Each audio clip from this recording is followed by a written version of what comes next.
கடினம் கடினம் கருணை கடலும் துணை வருவார். கரிமலை இரக்கம் வந்தவுடனே பெருநெறி பம்பையை கண்டிடுவார். சுவாமியே ஐயப்போ ஐயப்போ சுவாமியே.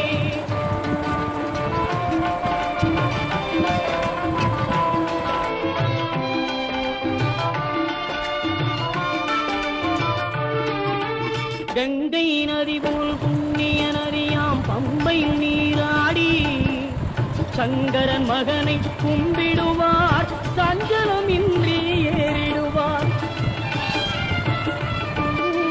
நீலிமலை ஏற்றம் சிவபாலனும் ஏற்றிடுவார். காலமெல்லாம் நமக்கே அருள் காவலனாயிருப்பார்.